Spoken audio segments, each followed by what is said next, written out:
Hey everyone, tonight we have a single story upload by the name of "A Stranger Joined Our Paranormal Support Group. He Shouldn't Have." I would like to give a huge thank you to the author of this story for allowing me to share it with all of you. You all know that I like to do these single story uploads from time to time just to kind of break things up and do something just a little bit different. I hope you all enjoy it. This is a pretty fun story. If you do enjoy, please be sure to drop a like rating. Let's see if we can reach, I don't know, let's just drop a like if you do enjoy. I don't want to set a like goal. Subscribing if you are new is also very much appreciated, as I do post content just like this all of the time. Sit back, do whatever it is that you do to relax. There will not be any mid-roll ads in this video aside from the one right after this intro. And as always, I hope you all have a great night.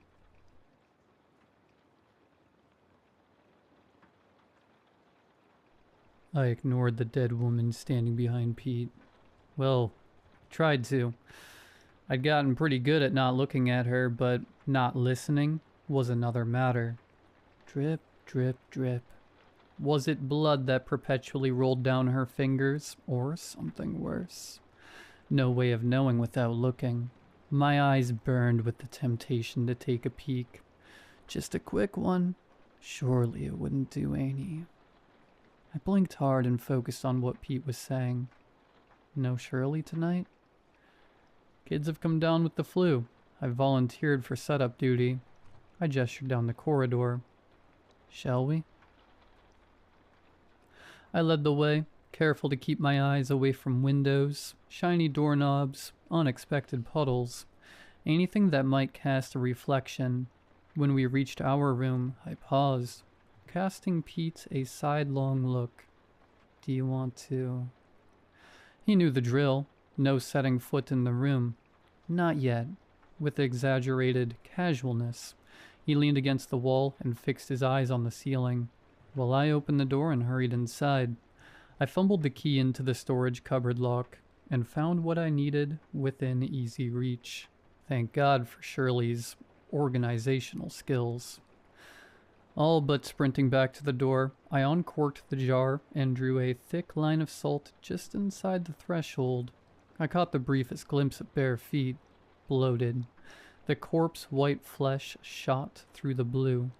Dark, viscous liquid pooled around the rotting toes.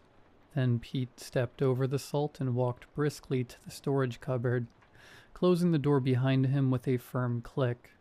That left me to deal with the blinds. It wasn't Pete's fault. It wouldn't be fair to expect him to do it. No amount of logic prevented the wave of resentment I felt as I wrestled with the ever-tangling cords, jaw clenched, waiting to hear. Tap, tap, tap. My mouth went dry. Just to my right, on the other side of the glass, was a glob of black ooze. And was that a fingernail? It's no wonder the cleaners hate us. The words erupted from my lips before I could stop them, followed by a giggle that sounded more like a shriek. Acknowledgement. Bad idea. But it broke the heavy silence of the room, cleared my head long enough for me to win the battle with the blinds. With the outside world at last shut out, I allowed myself a moment, just long enough for my hands to stop trembling. By the time I made it back to the storage cupboard, I'd managed to plaster a smile onto my face. Pete had already retrieved his talisman. He sat cross-legged on the floor, gripping the dog-eared book so tightly his knuckles had turned white. When he heard the door open, he looked up expectantly. All clear, I confirmed. Rough week? I bit my tongue on the question as he scrambled to his feet. It seemed rude not to ask, particularly when the circles under his eyes were so much darker than usual. But now was not the time. Our first and most important rule made that clear. We dragged the chains out in silence and set them in a circle in the middle of a room. Pete retrieved 5 thick white candles, one for each of us, and positioned them next to the chairs, while I retrieved the Book of Talismans. At the bottom was a jumble of metal tokens, symbols of a dozen different faiths. They were a hangover from the early days, when it was just me and Shirley, fumbling our way through the darkness. None of our eventual regulars turned out to be particularly religious, not even Stefan, our formal man of the cloth. We all preferred something a little more personal, a teddy bear worn nearly threadbare, a near full bottle of whiskey, a dog's rubber bone, imprinted with the tooth marks of its former owner. I dug out mine, a key ring bearing a photo of a seaside town, and pocketed it. The cat tree was too cumbersome for either of us to manage alone, so we wrestled that into position together before parting again to finish up. Pete conducted a thorough search of the room, rifling through every drawer and dropping to his knees to crawl beneath tables. We weren't the only ones to use this room. A compact mirror, misplaced by the Knitting for Anxiety group, could prove disastrous. While he did his rounds, I set out the laminated rule cards. By now, I knew them by heart, but I scanned through them nonetheless. As Shirley often told us, taking a couple of minutes to refresh our memories could save us a lifetime of suffering. 1. Discussion must not begin until all protective measures are in place. 2. Any members with followers must not enter the room until the salt line has been drawn. 3. Cover any reflective surfaces. 4. Once the candles are lit, no one can leave until they have burned out. 5. Don't be a dick. Everyone's stories are valid, even if they don't match your own. 6. Listen when someone is talking. You'll have your own turn to speak. 7. Keep an eye on Ed. Daphne breezed in just as we finished, wearing her favorite fluffy pink jumper and carrying an enormous tin of biscuits. She gave Pete an assessing look before thrusting the tin into his arms. "You're looking too thin. Eat," she ordered. She gave me a quick hug before scooping the teddy bear out of the talisman box, holding it in her lap as she plopped into one of the seats. Mary came next, scowling and sporting a livid black eye. Daphne made a little squeak of dismay. "You poor love, what happened?" She caught herself, clapping a hand over her mouth and staring wide-eyed around the rest of us. "Don't worry," Mary reassured her. "The fist that did this was human." "Who'd be daft enough to take a swing at you?" I asked, incredulous. Short she might be, but when Mary wasn't running the pub, she was pitching in at her brother's farm. Between hauling barrels and bales, her arms might as well have been made of steel. Punter who'd had a few too many. She plucked the dog toy from the box, clenching her fist around it. The squeaker had long since died, but it emitted a sad puff of air. "He's barred now." "Just barred?" I raised my eyebrows. The corners of her lips twitched. Maybe a bit bruised, too. Stefan arrived last, a few minutes after our designated start time. Sorry, he panted as he wrestled the yowling carrier through the door. He did not want to cooperate tonight. He placed the carrier on the floor with a thud, opened the door, and beat a hasty retreat. Ed stalked out, tail twitching in irritation. He turned his baleful green eyes on Stefan, who held up his hands in surrender. "Don't be a sourpuss." Daphne cooed. "Poor old Stevie had to get you here somehow." All around the room, hands reached into pockets. They produced little chunks of cheese, cat biscuits, leftover scraps of chicken. Ed accepted our offerings like a king receiving gifts from his subjects. Mollified, he allowed us to pet him for a minute, before sauntering to the cat tree and cleaning the sleek black fur our filthy humans' hands had sullied. "Right," I said, looking around the group. "I think we're ready. Shall we make a start?" My stomach churned with the usual mixture of anticipation and dread. I knew the others felt the same, but they moved to take their places nonetheless. Stefan grabbed the bottle of whiskey as he went. Okay, guys, I said, trying to ignore the feeling of wrongness as I took Shirley's usual seat. It didn't matter how many times I filled in for her. I'd never get used to it. If you need to go to the loo, make a cup of tea, whatever, now's the time. Once we light the candles, there's no getting up until they burn out. No one moved, of course. They knew to come prepared. Pete, do you mind?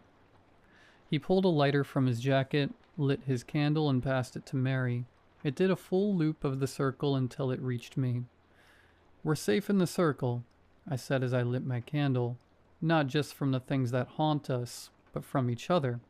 Remember, there's no judgment here. Listen. Be kind to one another. Now, who would like to start? I glanced towards Pete, but he gave a tiny shake of his head, pressing his lips together tightly. Not ready yet. No matter. I turned instead to Stefan, who cleared his throat. I'll go, I suppose. He turned the bottle over in his hands. Danielle emailed me a few days ago. Danielle? Elfie's mom? Daphne ventured softly. The very same. She always gets in touch this time of year. Lets me know how he's getting on. History's his favorite subject. He'll be studying it at uni in a couple of years. Thanks to you, said Mary. You gave him that chance.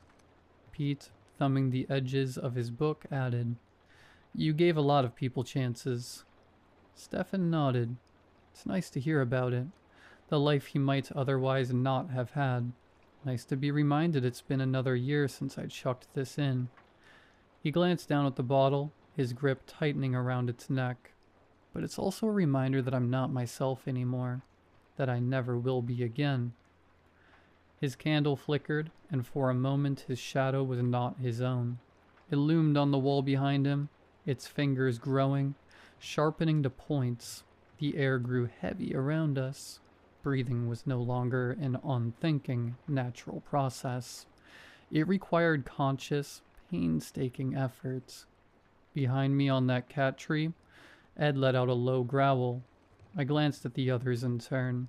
Mary stared straight at Stefan, jaw clenched tight. Daphne held her teddy bear close to her chest. The circles under Pete's eyes looked darker than ever.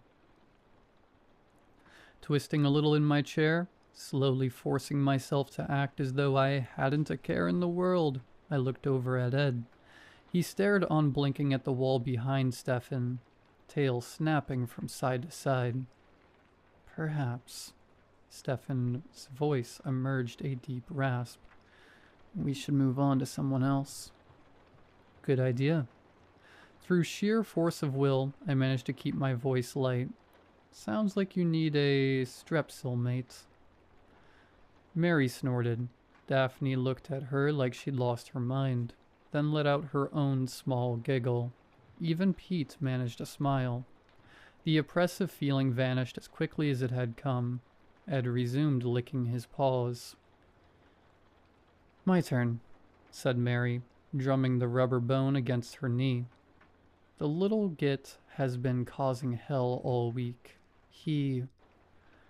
Before we could find out exactly what the little git had done, the door swung open. A bespectacled young man smiled in at us from the corridor. Is this the Stop Smoking group?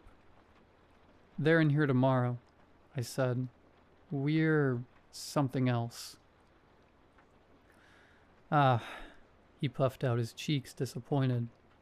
I meant to be leading it. Well, come back at 8 o'clock tomorrow.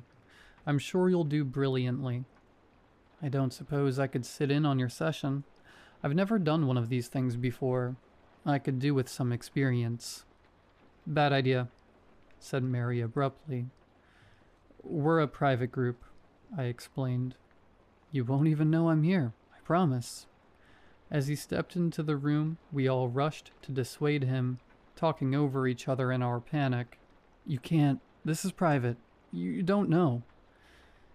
Mary, her face so red it was nearly purple, Looked like she was strongly considering battering him with the rubber bone. She couldn't. None of us could leave the circle. All we could do was watch helplessly as he waved off our complaints, grabbed a small chair and forced it into the small gap between Daphne and Stefan. The group stared at him, aghast, then, as one, turned their eyes to me. Damn it, Shirley. Why did you breed children with such weak immune systems? Right. I looked at the stranger expectantly. Martin, he supplied. You're here now, Martin, for better or worse. We have strict rules, and we expect you to follow them. Of course. I wouldn't dream of disrespecting your group. I bit my tongue down on the comment that barging in uninvited had done just that, and instead said, the most important one is you're now here until the end of the session. No getting up to go to the loo. No smoke breaks. No fear there, he cut in, beaming at me. I smiled weakly back at him. Secondly, we respect each other here. You might hear things that sound strange to you. It's not your place to interrupt or invalidate anyone's experience. I understand how important respect is, he said sincerely, then with just the faintest tone of pompousness creeping into his voice. I'm a trained counselor, you know. Is the ink still wet on your certificate? Mary snapped. Mary? I said quietly, less a caution, more a plea. She shot Martin a burning look that suggested she would be having words with him in the car park later, but said nothing further. Would you like me to start? Daphne asked. I felt a rush of affection for her. She was fiddling with the bear's ears, clearly uncomfortable, but she was still trying. That would be lovely, Daphne. She took a deep, steadying breath. It's been hard since the nights started getting longer. Winter's always the worst. You know, I've got lots of other little berries at home. She picked the bear up by his paws, made him dance a little jig in her lap. They help, but when I wake up and see it standing there at the bottom of the bed, she shivered, and when she spoke next, her voice was little more than a whisper. It's those eyes, sewn shut, but it still stares at me. Do you all have sleep disorders? Martin butted in. No, I said shortly, and please don't interrupt. Sorry. Daphne, please carry on. You hear stories about stuff like this, she resumed haltingly. People seeing terrors in the night. They always seem to be there one moment, gone the next. You all know it doesn't work that way for me. Once it turns up, it's there until sunrise, following me around the house, always watching. It was a bit more bearable when I still had Graham. He used to sit up and watch films with me, hold my hand on the sofa. Her eyes were sparkling now. In the early days, anyway. By the end? I saw Mary's hands tighten around the bone. I knew how she felt. Logically, I knew I couldn't blame Graham. It took a special sort of person to stick around and deal with this stuff when they didn't have to. And as we'd all learned, those sorts of people were few and far between. Still, I hated him for leaving his poor, sweet wife to suffer alone. Stefan leaned over to Daphne, offering her his handkerchief. She took it with a grateful smile and dabbed her eyes. Creative writing, Martin burst out. What? I asked. You're a creative writing group, right? Mate, you've been told already to keep your gob shut. How hard is it? Mary demanded, jabbing the bone in his direction. She's right, I said. Please don't make me ask you again. When I looked at Daphne, she shook her head, holding the handkerchief tight against her cheek. I raised my eyebrows at Mary. Fine, she huffed. I'll go. As I was saying before, we were so rudely interrupted. She shot Martin a scorching look. He's been causing trouble this week. More than usual, I mean. Has he been in the toilets again? I asked. Yes, literally in this case. That's how I ended up with this. She tapped her black eye. Drunk punter went into one of the stalls, and the little shit popped his head up out of the loo. Course, it's not the place you expect to find a little old man in a bowler hat. Freaked him right out. Came running out, ranting and raving, swinging fists. She let out a grunt of dissatisfaction. 2 of the staff gave their notice that night. It's becoming an issue. We don't have a problem hiring. They hear the pub's haunted and think they might get a little laugh, a little scare, but the moment it inconveniences them. Wait, Martin interrupted. Mary heaved a heavy sigh. Here we go. Are you claiming that you're experiencing some sort of, I don't know, genuine paranormal phenomena? When Mary's only response was a hard stare, he turned to Daphne. And you too? She gave him the smallest nod, just enough to confirm his statement. Martin? I cut in before he could say anything further. I was very clear about our rules. We don't invalidate anyone's experiences. But you should. No. He caught himself, held up his hands in a gesture of contrition. You're quite right. Your group, your rules. Please do continue. Mary's scowl made it clear she had no intention of picking up where she had left off. Pete and Daphne both pointedly ignored my looks. Only Stefan met my eyes. He cleared his throat, then suggested gently, "Perhaps you would like to." I really wouldn't. Not when Martin was now leaning forward, gaze intent and full of sickening concern. But I could hardly expect the others to open up if I refused to do so myself. Right. I shifted in my seat, balling my hand into a fist around the key ring. Yes, well, you all know how it started. Martin was acquainted with the story. I could have swung for Stefan, if I wasn't so certain he wasn't intent on torturing me. The rest of us were content to keep our experiences within the confines of our small circle, but he still had a streak of the preacher about him, and it was focused on warning the general public about the dangers we were intimately acquainted with, even if they branded him as crazy for his struggles. If you wouldn't mind. Not at all. The sentiment wasn't entirely convincing through gritted teeth, but it was the best I could manage. When I was a kid, we used to go to the seaside on holiday. I forced my fingers to unfurl and held up the key ring. Here, to be precise. Martin squinted at the key ring, his smile coming too quickly. It looks lovely. It was a bit of a shithole. The smell of greasy chips drifted back to me across the years. I remembered the sky that always seemed to be slate gray, even in summer, and the cold bite of seawater on my thighs. I could feel the musty arcade carpet beneath my cheek. Dad's arms wrapping around me and hauling me against his chest after I dozed off. Somewhere behind him, Mom and Becca bickered about her dress sense, or how her headphones seemed to be glued on, or whatever other piece of teenage rebellion my sister had engaged in to do my mom's head in. I grinned in spite of myself. But it had its good points.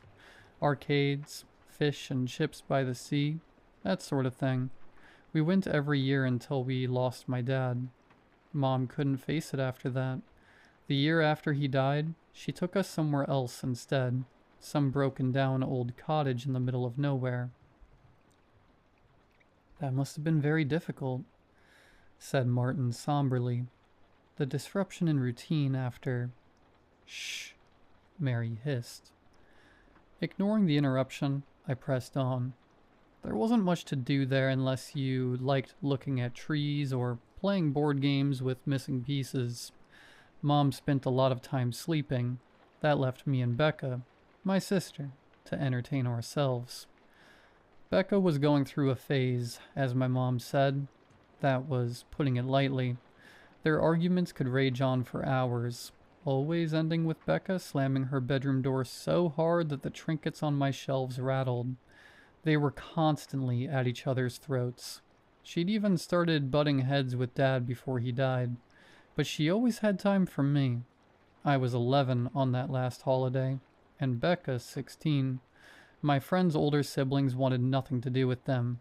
They were too old, too cool, to be seen in the company of children. Not Becca. She still helped me with my homework, and threatened to slap the crap out of any kids that gave me trouble. I was a little in awe of her, so when she told me there was a way to see Dad again, she asked for my help. I agreed. We went to bed that night and waited until we heard Mom snoring. The mixture of excitement and stomach-freezing terror slammed into me, as strong now as it had been more than 20 years ago when I huddled beneath my blanket, waiting for the quiet creak of my door and Becca's summoning whisper. I followed Becca into the woods, and then... What? My memories of that night were fragmented, like a photo album someone had taken a pair of scissors to. I scrunched my eyes shut, pressing my knuckles hard against them as I tried to remember. There was an old book, thick, bound in leather. God knows where she got it. Stole it, knowing Becca.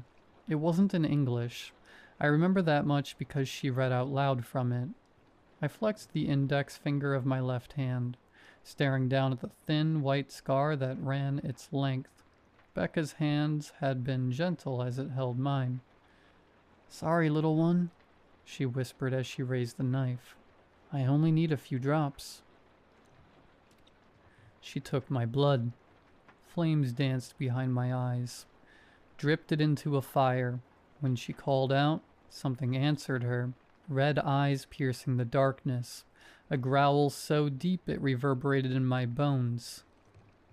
But it wasn't Dad. She told me to run. I remembered branches whipping against my cheeks, my chest burning as my lungs desperately tried to squeeze in air. I did. I didn't realize I was crying until someone pressed a handkerchief into my hand. I took it without looking up. Meeting any of their eyes was more than I could bear. The shame was too deep. "You did the right thing," said Mary firmly. "If you hadn't listened to her, you would have been taken too." "Taken?" asked Martin. Daphne spared me from having to answer. Becca vanished that night. Their mom called the police. They searched the woods. Nothing. "You believe someone kidnapped her?" "Something took her," Mary answered in a tone that brooked no argument. Martin was either oblivious to the warning or chose to ignore it. I mean no disrespect to your sister, but it sounds like she was troubled, arguing with your mom, grieving for your dad. Couldn't she have run away? "You seem to be under a misapprehension," said Stefan. "Namely, that this was an isolated incident. It wasn't. We have all caught glimpses of this beast. For the 1000th time, I sent up a silent prayer of thanks for my friends. The first time it had returned, 1 year to the day after the night Becca led me into the woods. I was alone. I lay frozen in bed as its red eyes pierced me through the darkness, quaking each time it let out another growl. Staring into its terrible eyes nearly cost me my sanity, but I didn't dare look away, barely dared to blink, certain it would pounce if I gave it an opening. I'd weathered the next few anniversaries in my mom's bed, clinging to her arm as she slept the deep sleep of the medicated. When I left home, I took to spending those nights in churches. Finally, I found a group of friends willing to sit in vigil with me. Martin made to rise from his chair and was immediately greeted by a chorus of "No" from all sides. Blanching, he dropped back down. Instead, he sought my eyes, his gaze full of sympathy. "I really am sorry for what happened. Losing your dad, then your sister, and at such a young age, but..." He hesitated, fiddling with the cuffs of his jumper before seeming to come to a decision. "Monsters, like the thing you're talking about, don't exist. You know that, right?" I took a deep breath and did my very best to keep my tone level as I replied. "How do you explain it then?" "Grief, trauma. They can do strange things to a person."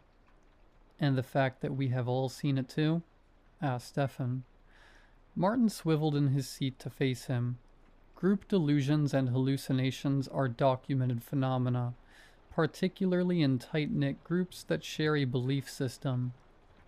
Mary scoffed, opened her mouth to retort, but before she could, tap, tap, tap. We all froze except for Martin.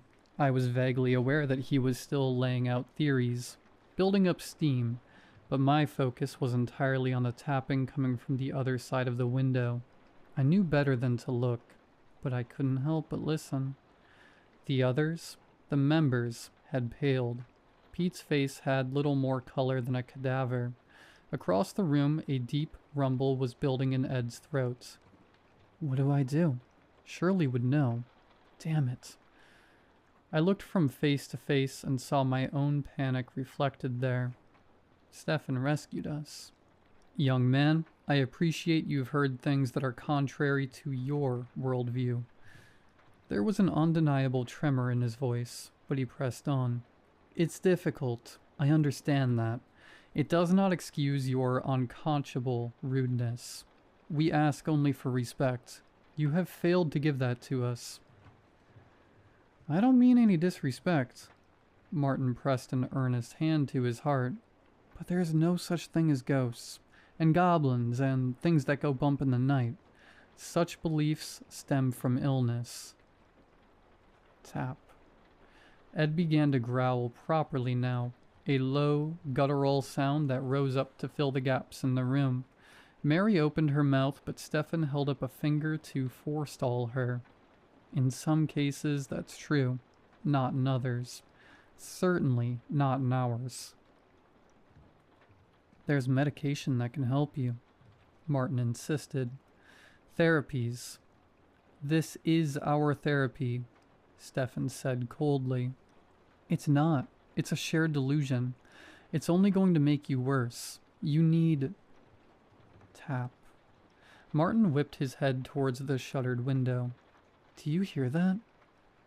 "No," said Stefan, "but we've heard quite enough out of you." Tap.